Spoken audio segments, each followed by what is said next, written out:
There's something powerful that happens when we stop waiting for permission to feel worthy.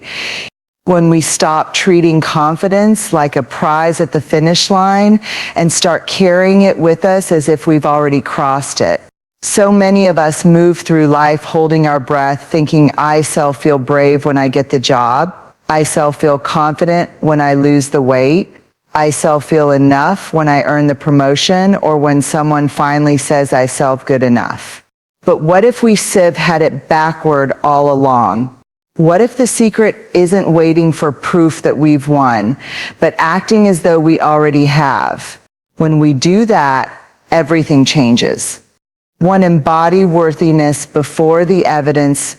Imagine showing up to the meeting, the interview, the relationship, not as someone trying to prove they belong, but as someone who already knows they do. Worthiness isn't something you earn at the end of the road. It's the way you walk the road itself. When you believe you've already won, you don't shrink to fit the room. You expand to fill it. 2, confidence creates connection. Acting like you've already won isn't arrogance. It's grounded confidence. The kind that says, I know who I am and I'm here to add value, not to beg for approval. People are drawn to that energy because it feels safe, authentic, and real. Confidence doesn't push people away, it invites them in. 3, courage looks different. When you live as though you've already won, failure stops being a verdict. It becomes feedback. Every stumble becomes part of the story instead of the end of it. This kind of courage shifts your focus from what if I lose to what might I discover, and that shift changes everything. 4, freedom to be fully you. Winning is not about the trophy, the title, or the applause. It's about showing up fully with no masks, no scripts, no desperate need to prove yourself.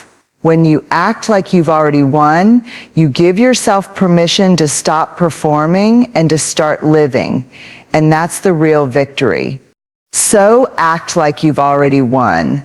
Not because life will suddenly hand you everything you want, but because when you live from that place of worthiness and courage, you change the way you see yourself, the way you see others, and the way the world sees you. And trust me, when that happens, you'll be amazed at what unfolds. We spend so much of our lives waiting for evidence that we are enough. We hold off on believing in ourselves until the numbers line up, the award arrives, or the person we admire gives us the validation we crave. It's almost as if we think worthiness is a paycheck, something we earn only after the world hands us a receipt of proof. But here's the hard truth. If we keep waiting for outside confirmation to tell us we belong, we'll always be waiting. And while we wait, we shrink ourselves, we play small, and we live half lives instead of the full ones we were made for. Embodying worthiness before the evidence means deciding right now that you belong in the room you're walking into, not after you land the role. Not after you finally reach your goal weight, not after your work is praised. But today, in this moment, you choose to act as if your value is already established. And the reason you can act that way is because it is already established. Think about a time you walked into a space feeling like an imposter. Maybe it was a new job, a first date, or a moment where you were surrounded by people you admired. What did you tell yourself? Probably something like, don't mess this up, don't say the wrong thing. Just try to fit in until you prove you deserve to be here. And what happens when you move through life with that story in your head? You dim your light, you hold back ideas, you smile politely when you want to speak boldly. You edit yourself so much that the real you doesn't even get a chance to be seen. Now imagine another scenario. What if, instead of entering with fear, you entered with the belief that you already belonged? Imagine telling yourself, I don't have to earn a seat at this table. I'm already worthy of being here. The energy you'd bring into that space would be entirely different. Instead of overthinking every word, you'd allow yourself to speak naturally. Instead of fearing judgment, you'd focus on connection. Instead of second-guessing every move, you'd simply show up as you are. And here's the secret. People notice. Energy is contagious. When you carry yourself as though you already belong, people feel more at ease around you. They lean in, they trust you. They want to know you more deeply, not because you've proven something extraordinary, but because you've chosen to embody confidence in your own worth. This isn't about arrogance. It's not about walking into a room thinking you're better than anyone else. It's about walking in with the quiet confidence that you are no less than anyone else.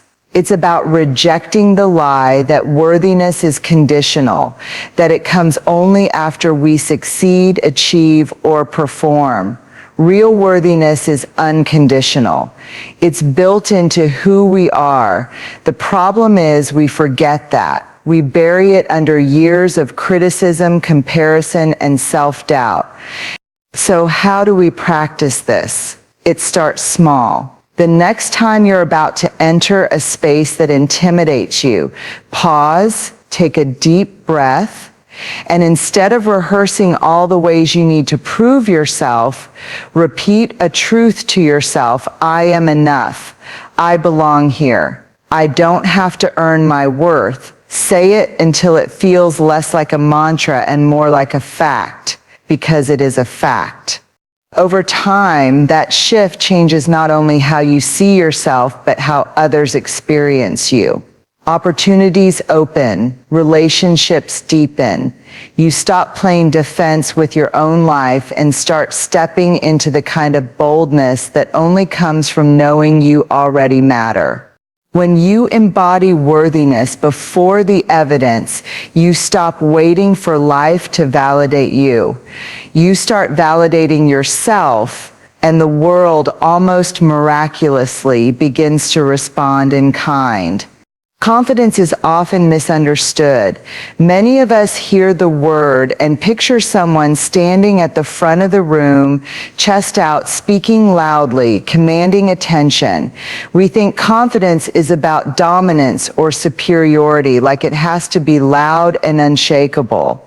But real confidence, the kind that creates connection, isn't about being the biggest presence in the room. It's about being the truest presence in the room. It's about being so anchored in who you are that you don't need to perform, pretend, or prove. There's a huge difference between arrogance and confidence. Arrogance is loud because it's fragile. It needs recognition to survive. Confidence, on the other hand, is steady. It doesn't demand approval because it isn't built on external applause. It's built on self-trust. And here's the beautiful part. When people encounter that kind of confidence, they don't feel pushed away. They feel drawn in. They feel safe. Think about it. When you're with someone who's deeply insecure, you can feel it. Maybe they talk too much, over-explain, or try too hard to be impressive. And without realizing it, their energy makes you feel a little uneasy because you're caught in the undertow of their self-doubt. But when you're with someone who knows who they are and doesn't need to prove it, everything shifts. You feel more relaxed. You let your guard down. You feel like you can show up as yourself too. That's what confidence does. It gives other people permission to exhale. When you act like you've already won, that's the exact kind of confidence you're carrying. You're not entering a conversation thinking, please like me, please accept me, please tell me I'm good enough. You're entering with a grounded belief that you already bring value. You don't have to overcompensate or hustle for approval. Instead, you can focus on listening, connecting, and being fully present. Connection flourishes in presence. And presence is almost impossible when we're busy worrying about how we're being perceived. That's why living from a place of worthiness, acting like you've already won, is so transformative. It shifts your focus from performing to participating, from self-monitoring to genuinely engaging. And when that shift happens, people notice. They lean towards you, not because you dazzled them with perfection, but because you made them feel seen and safe. Confidence also creates a deeper form of intimacy in our relationships. How many times do we hold back from saying what we really feel because we're afraid of rejection? How many times do we hide behind small talk because we're unsure if our deeper truth will be accepted? But when you trust your own worthiness, you start showing up more authentically. You speak honestly, you laugh freely, you risk vulnerability. And that's what opens the door to real connection, because people can finally connect with you, not the polished, watered-down version you thought they wanted. The irony is, the very thing we often think will make people like us, perfecting ourselves, hiding our flaws, trying to impress, is what actually builds walls.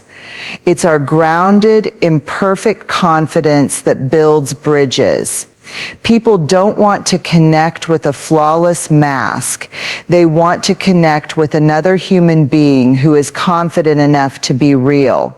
So confidence in this sense is not about raising your voice. It's about lowering your armor.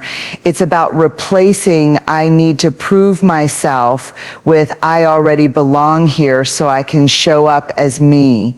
And when you show up as yourself, you create a space where others feel safe to do the same. That's the secret power of confidence. It's not about spotlighting you. It's about liberating others. It's an invitation. It says, I'm grounded enough in who I am to let you be fully you too. And when that kind of energy collides between two people, connection doesn't just happen. It deepens, expands, and lasts.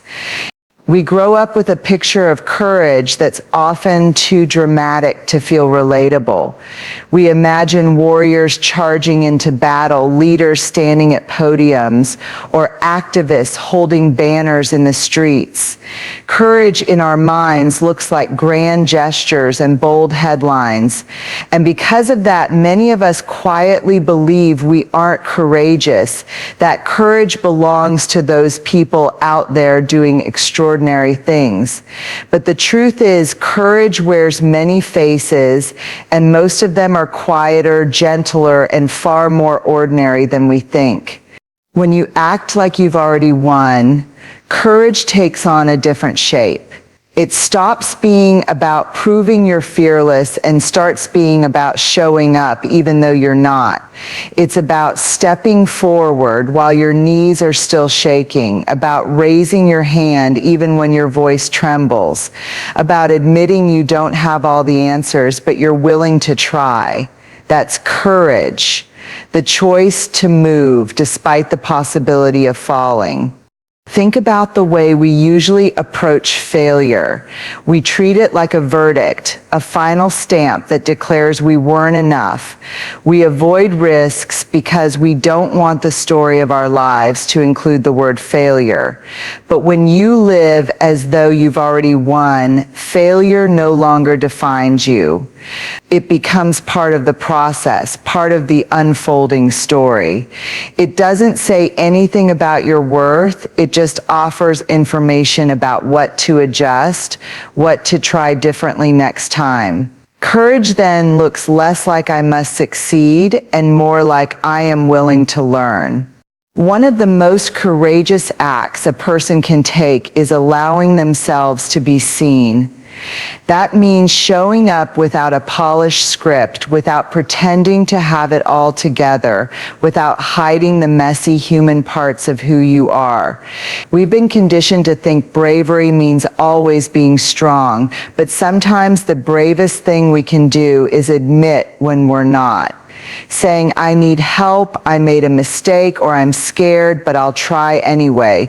Those are acts of courage that transform relationships, workplaces, and even entire communities.